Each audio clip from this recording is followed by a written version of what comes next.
Penha Garcia. Penha Garcia é uma freguesia do concelho de Idanha Nova, com 128,42 km² de área e 748 habitantes pelo censo de 2011. De um castro lusitano, em que a Serra de Penha Garcia é abundante, deve ter resultado a atual povoação.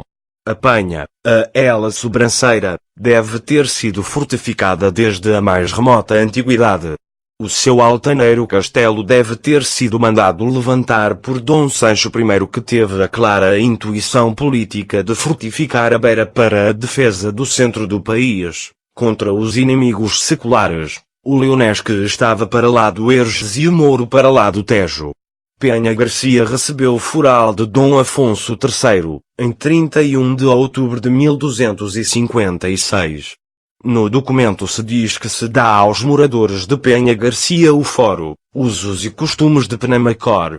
Penha Garcia assim continuou até ao tempo de Dom Dinis, que em 1303 a doou aos Templários, na pessoa do seu mestre Vasco Fernandes. Dos Templários passou para a Ordem de Cristo e, no século XVI, com a integração das ordens militares na coroa, volta novamente à posse régia.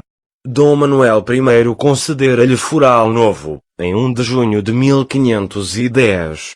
A sua comenda pertence, a partir do século XVII, à casa do Conde de São Vicente da Beira. Foi couto do reino, ou de Homisiados, que Dona Maria I extinguiu. Em 6 de novembro de 1836, dava-se a extinção do concelho de Penha Garcia. A partir daí, passou a fazer parte do concelho de Monsanto até a sua extinção em 1855, data em que passou para o município de Idanha Nova.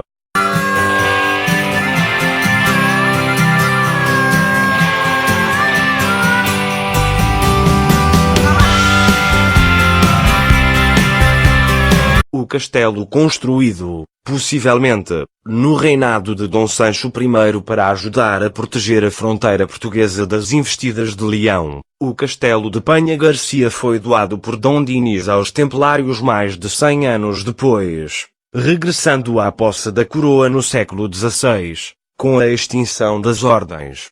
Vale a pena subir ao cimo da Penha para percorrer as imponentes muralhas e observar a magnífica paisagem que rodeia a povoação.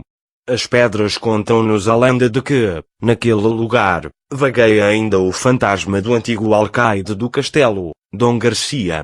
Depois de raptar a filha do governador de Monsanto, Dona Branca, o nobre terá sido capturado e condenado à morte. Mas os apelos de Dona Branca por misericórdia, valeram-lhe a redução da pena. Condenado a ficar sem um braço, Dom Garcia é ainda hoje conhecido por o decepado.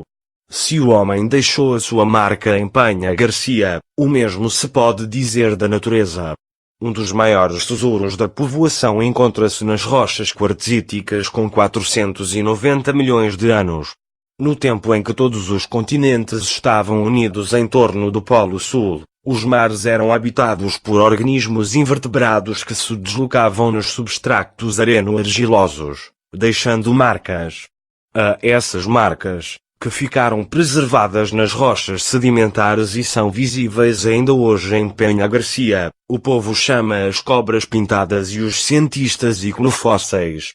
E se as gentes de Penha Garcia se habituaram há muito à sua presença, os investigadores continuam a estudá-las, considerando-as um importantíssimo contributo para o conhecimento científico de um passado com milhões de anos.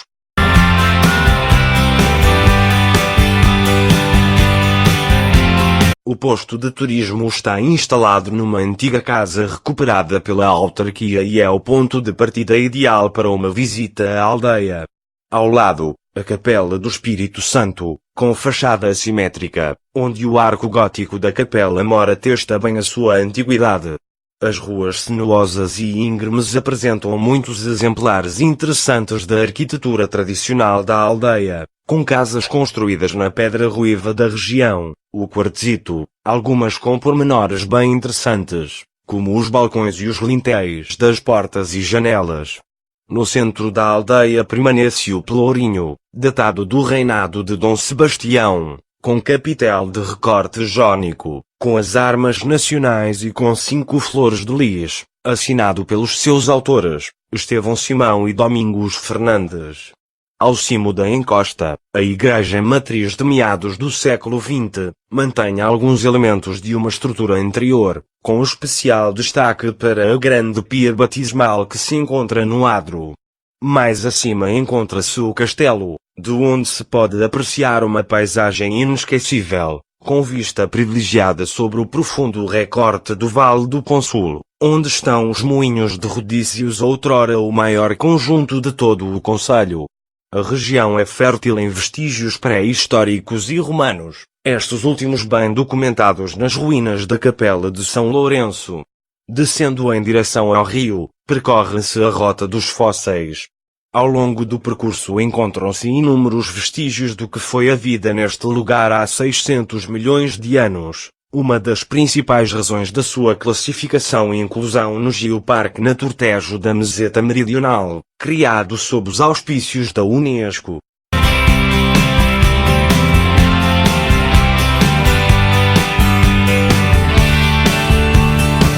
A origem dos quartzitos de Penha Garcia remonta a 490 milhões de anos, quando os continentes se encontravam unidos no Polo Sul, formando o supercontinente Gondwana. A região de Penha Garcia encontrava-se então na margem noroeste deste supercontinente, onde existia um mar pouco profundo onde habitavam as trilobites. As trilobites viveram até ao final do Paleozoico e deslocavam-se, procurando alimento e proteção nos substratos areno-argilosos. Nesta região abundam os vestígios da atividade e comportamento de determinados seres vivos, ou seja, os icnofósseis. As marcas da interação das trilobites que o substrato puderam, em certas condições, ficar preservadas nas rochas, isto é, nos quartzitos que se formaram da consolidação dos areais.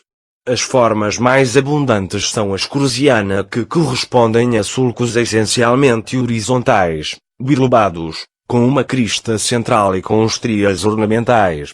Estes icnofósseis são atribuídos a pistas de alimentação de trilobites e outros artrópodes análogos.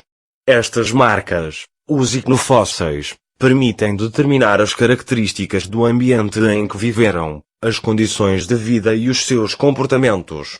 Penha Garcia é um local de excelência para a observação destes tipos de fósseis que abundam e apresentam boas condições de preservação.